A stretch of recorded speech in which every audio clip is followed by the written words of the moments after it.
अस्सलाम वालेकुम स्टूडेंट्स। हमारा आज का टॉपिक है biology and the service of mankind, जिससे रिलेटेड हमने 3 टॉपिक पढ़ने हैं। द फूड प्रोडक्शन और the by increasing food production, number 2 by combating disease और number 3 by protecting and conserving our environment.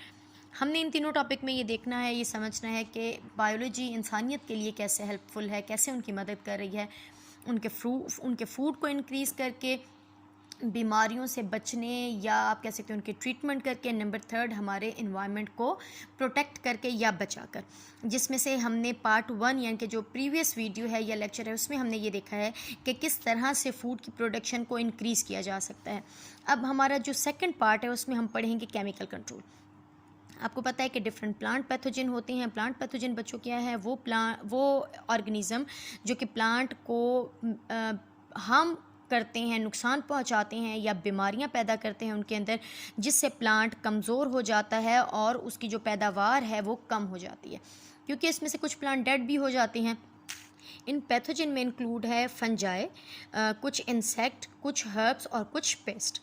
अब नॉर्मली जो फार्मर या जो किसान है वो क्या करते हैं, जब वो देखते हैं कि प्लांट पर फंगस लग गया है या इंसेक्ट अटैक कर रहे हैं, तो वे ख़ास तरह का टॉक्सिक मटेरियल या आप कह सकते हो कि टॉक्सिक केमिकल को स्प्रे करते हैं, जिन्हें पेस्टिसाइड, फंजीसाइड या इंसेक्टिसाइड कहा जाता है। पेस्टिसाइड वो केमिकल जो पेस्ट को यानी कि वो छोटे छोटे हशरात या कीड़े मकोड़े जो कि प्लांट पर अटैक करते हैं उनको किल करने के लिए, फंजीसाइड फंजाई को किल करने के लिए और इंसेक्टिसाइड इंसेक्ट को किल करने के लिए। जब कोई भी किसान या कोई भी जो फार्मर प्लांट को बचाने के लिए इन केमिकल का स्प्रे करता है, तो ये केमिकल तो इन केमिकल की वजह से ये ऑर्गेनिज़म तो किल हो जाते हैं जो कि पैथोजन थे, लेकिन उनका इफ़ेक्ट प्लांट पर भी होता है। और वही प्लांट जब हम फूड के तौर पे यूज़ करते हैं तो उनका जो टॉक्सिक लेवल है वो किसी हद तक हमारी बॉडी के अंदर भी शामिल हो जाता है, तो इससे हमें नुकसान होता है। नंबर 2, इससे इन्वायरमेंटल पॉल्यूशन क्रिएट होती है, क्योंकि ये जब टॉक्सिक मटीरियल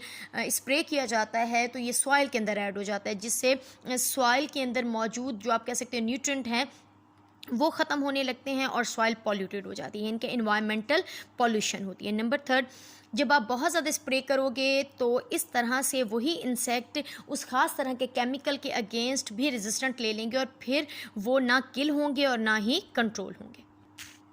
तो बच्चों, हमने ये समझा कि प्लांट के पैथोजन को किल करने के लिए हम डिफरेंट टॉक्सिक मटेरियल का यूज़ करते हैं या टॉक्सिक केमिकल का यूज़ करते हैं, लेकिन और जिसके हमारी अपनी बॉडी में भी कुछ नुकसानात हैं। इसी मसले के हल के लिए बायोलॉजी ने एक और मेथड यूज़ किया है जिसे कहा जाता है बायोलॉजिकल कंट्रोल। और इस मसले को किस तरह से हल किया जाता है बाय बायोलॉजिकल कंट्रोल?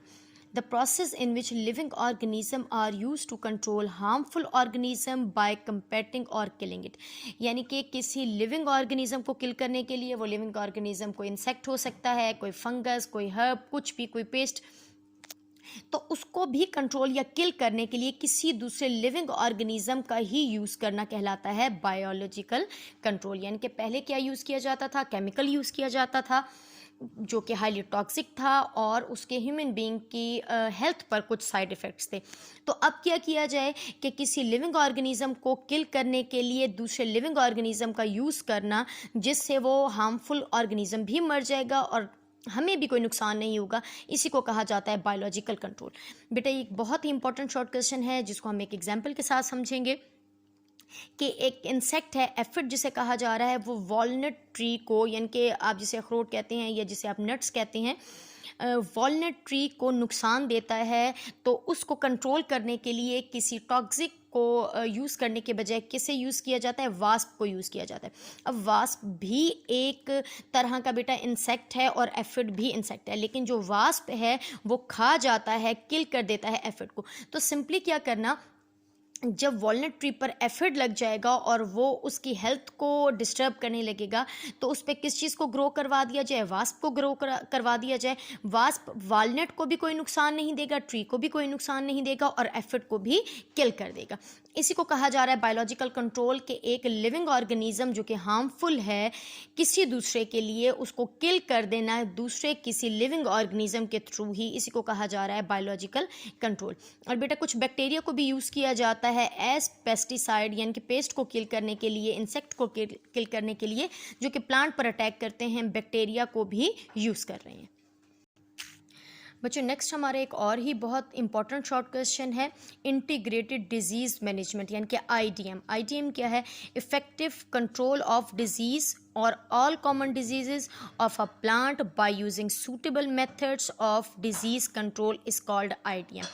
यानी कि प्लांट से रिलेटेड जितनी भी डिज़ीज़ होती हैं, चाहे वो कॉमन डिज़ीज़ हैं या किसी भी तरह की डिज़ीज़ है, उसे कंट्रोल करने के लिए जितने भी सूटेबल मेथड्स होते हैं उनका यूज़ करना कहलाता है आईडीएम। बेटा इसकी एक एग्जांपल है डेंगू, यानी कि जो डेंगू है जब वो बहुत ज़्यादा फैलने लगा है तो हमें प्रिवेंटिव मेजर भी मिलते हैं। इसके अलावा हमारे जो हॉस्पिटल होते हैं, जब उसका सीज़न आता है हमारे हॉस्पिटल में भी एक वार्ड को जो है वो प्रिपेयर कर दिया जाता है, उससे रिलेटेड मेडिसिन आ जाती हैं, हमें बार बार अवेयरनेस दी जाती है। यानी कि किसी ख़ास बीमारी को कंट्रोल करने के लिए उससे रिलेटेड, उससे सूटेबल जितने भी मेथड हैं, चाहे वो कम्युनिटी में अवेयरनेस फैलाकर हैं, चाहे मेडिसिन के थ्रू हैं या किसी भी तरह से, जब हम उस सारे मेथड को यूज़ करते हैं किसी बीमारी को कंट्रोल करने के लिए तो उसे कहा जाता है इंटीग्रेटेड डिजीज़ मैनेजमेंट।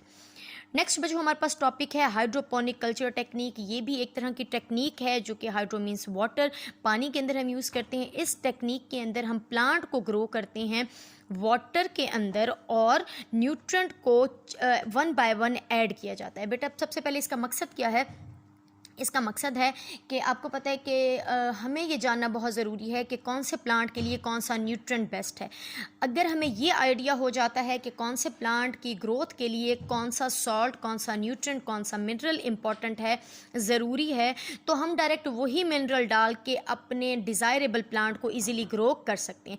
लेकिन उसको चेक करने के लिए हम सॉइल का यूज़ नहीं करते, क्योंकि सॉइल के अंदर पहले से ही बहुत ज़्यादा मिनरल और बहुत ज़्यादा सॉल्यूट या सॉल्ट या न्यूट्रेंट पहले से ही मौजूद होता है।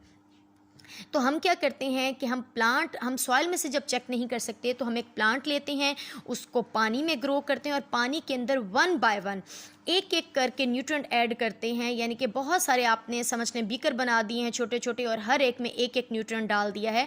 तो जिस न्यूट्रेंट वाले बीकर में प्लांट ग्रो करने लगेगा तो हमें आइडिया हो जाएगा कि यही जो न्यूट्रेंट है वो बहुत ज़्यादा ज़रूरी है हमारे प्लांट की ग्रोथ के लिए। तो बेटा ये एक टेक्निक है जिससे, यानी कि ये एक टेस्ट की फॉर्म है जिसे हम सिर्फ यूज़ करते हैं क्या करने के लिए?